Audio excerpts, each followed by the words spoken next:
Hi guys, Joshy here. So in this video, I really want to talk about this game that I recently finished to 100% called Fishbowl. If you're curious to check out the gameplay, I'm gonna link the live stream that I did for Fishbowl in the description below, and there are 3 parts there, so feel free to check it out. I probably spent about 12 hours to finish the whole game. This game is like deeply moving and personal to me, and that's why I just feel like I really wanted to create a video to highlight the game and to just talk about it. So basically, in a nutshell, Fishbowl is this narrative indie cozy game where you play as Alo. And Alo is a young adult who recently got her first job, and she moved into a big city from her village, from her town. This whole thing was happening during the pandemic, so she's not able to actually go out from her apartment. And she's also dealing with some grief because her grandma, short for Jaja, recently passed away in about a month before. And also because of the pandemic, she's really feeling lonely because, you're just cooped up in her house and she's only able to communicate through phone calls, through video calls with her coworkers. She works from home as a video editor. So let's talk about the gameplay now. You basically go through the daily routines, just like as if.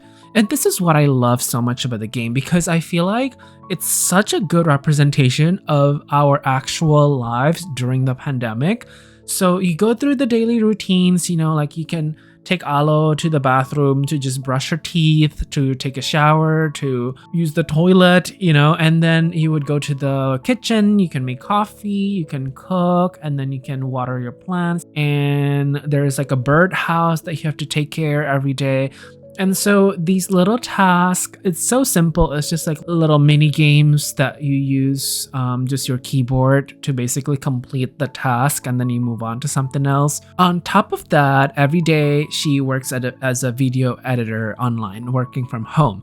And so there's this like really fun but simple game to like finish the projects that she was given. And I kind of like the aesthetic of this little mini game here because it really reminds me of actually doing video editing work, and you see that sort of like stacking mechanic and then the video sort of moving in that direction to the left. So I kind of like that part, and it's quite challenging enough sometimes, but not super hard to complete. So the other really big piece of this game is that she is slowly unpacking her late grandma's belonging. There's this easy puzzle mechanic every single time we open a box, usually like 1 or 2 a day, and then it would usually flash back to the past when Jaja was still alive.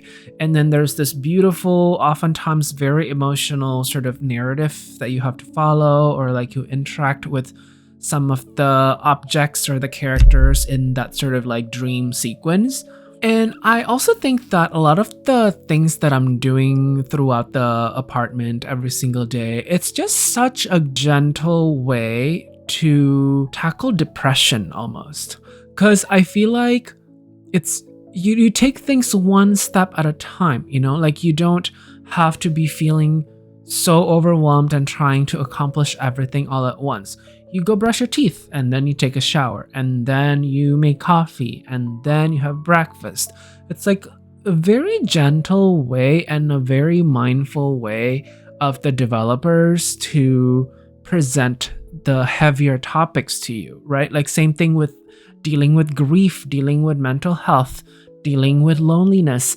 They present it in such a way that doesn't feel intrusive or doesn't feel too in your face kind of a vibe, And so I really enjoy that part of Fishbowl, the storytelling and the writing. And the characters are so good with all the dialogues that they do, and you also have options to choose what responses you want. And some of these options are often locked and you cannot choose them based on your mood meter.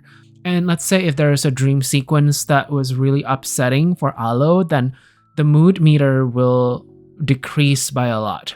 And so it really is an accurate gamified representation of up and down going through the pandemic days, which is in reality, if you think back to 2020, 2021, that's exactly how we feel, right? We just felt like it was so hard sometimes to go through the days because we're cooped up in our little place and we're not able to socialize, we're not able to have human connection, we're not able to be free.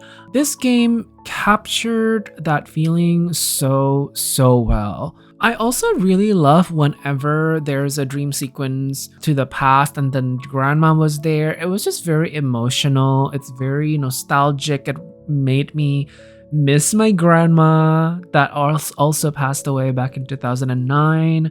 And so I just felt it so heartfelt to me. So Alo had this dream growing up of wanting to be a poet. That's her dream, that's her career dream. But as she was adulting and eventually losing Jaja, she felt like she couldn't write anymore. She kept trying to write every single day, and this is one of the tasks that you can have Alo do, is to try to write every single day. But it always fails. Like, she would start writing, you pick the words for the poem that she's writing, but then she would always like scratches it out.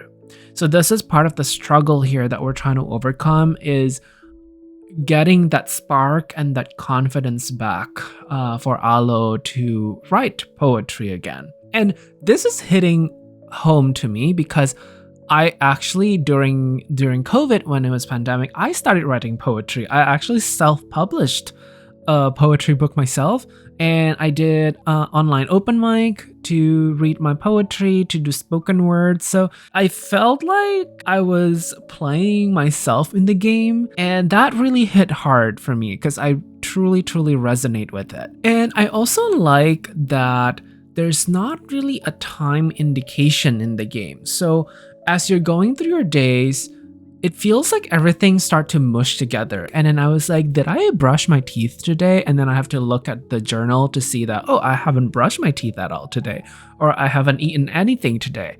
And again, this is going back to that very accurate representation of our pandemic days, where all the time is just sort of like merged together into this unknown sort of state. You know, like you couldn't quite tell how time moves. Okay, so I also want to talk now about the characters, because the characters are so richly developed with its own storyline, with its own struggles and resolution. So for example, Alo has two best friends, Kia and Zuari. Kia is feeling like she's been estranged from her parents for a while, and she never had the courage to tackle that, to call her parents again, to start the conversation again for whatever reasons in the past that they were like beefing about. And throughout the game, you see how with every call that Kia had with Alo, they start to kind of like help each other to process their feelings and to talk about all the struggles. And you'll start to see some resolution towards the end of the game. With Zuari, for example, she's now a teacher at a school. She's really trying to figure out how to still provide education to her students. With the pandemic happening and people losing their jobs and not having income, she's really trying hard with her fundraiser, with just kind of helping the students to still get solid education. And then there is Sitara, for example. Sitara is the company owner where Alo works. And she's a content creator, she's an influencer, she has a company of her own name, Sitara LLC. And her challenge that she's encountering is that she just works and not even kind of taking care of herself, not even remembering that there's this whole staff behind her that's helping her, and she needs to actually slow down and appreciate the staff. And so again, throughout the narrative of Fishbowl, you'll start to see how things will start to fall into place and how those story arc of each of the character gets tied up and it gets interwoven and it starts to be resolved. I also love that each of the character, whenever there's a video call, you'll see their Zoom background. And I just think that that is such a smart idea to do something like that, because it really shows the personality of each of the character. One of the most weird character in the game is Paplet. So Paplet is Alo's a magical talking fish from, it's basically a fish toy from her childhood. And without spoiling too much of it, it's basically Paplet is always kind of wanting to be happy, wanting to lift the mood up. So when Alo is having a rough day, when she's kind of spiraling down on her past memories, Paplet would come in and say, let's play, I want to lift your mood up again. Let's think about something happy. And so you'll start to see that push and pull of that mood trajectory up and down, and the contrast between Alo and Paplet sort of characters. Okay, so the other one that I want to talk about is sort of the familial relationships between Alo, the grandma, Jaja that passed away, and the mom, right? So the mom has a tea shop that's basically given from the grandma.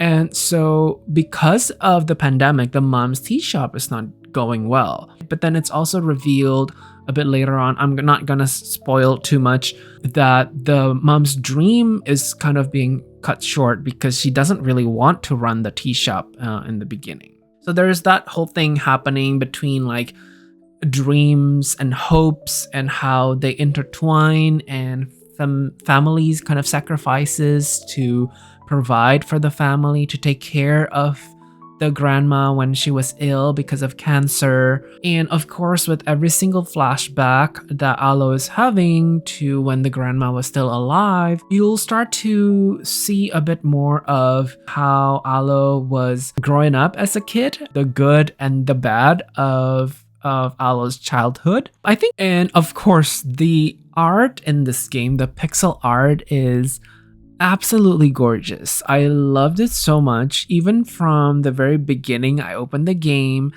and it's just kind of the starting screen saying the glowing fishbowl text with some rain dropping and like very moody sort of soundtrack. I fell in love with it immediately because that's such my vibe, and it really sets the tone for the rest of the game. And so I guess my overall thought about this game is that it's such an indie masterpiece. Like sometimes indie games can be a hit or miss, and it's half-baked, it's clunky, whereas Fishbowl feels like it's so well thought out from the beginning till the very end, and I could never really tell where the story would go and how it would end, and so it just made me wanting to keep going till the very end. And I just think that Fishbowl was able to tackle really heavy topics like the grief of Jaja passing away, the loneliness that Alo is experiencing because of the pandemic and being quarantined, and also the idea that the mom's dream was also being kind of cut short because she had to take care of the tea shop from the grandma.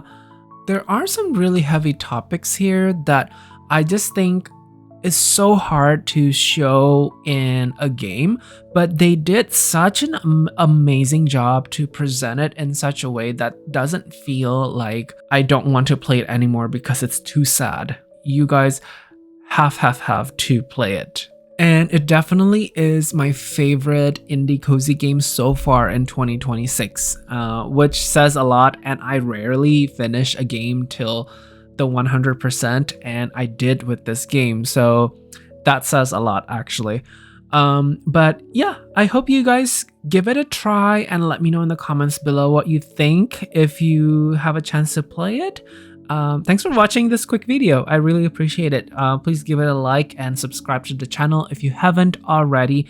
And I'm gonna link also my live stream of Fishbowl in the screen here, so you can see what it's like and see if it's a fit for you as well. Thank you so much for watching again. I'll see you on the next one. Bye bye.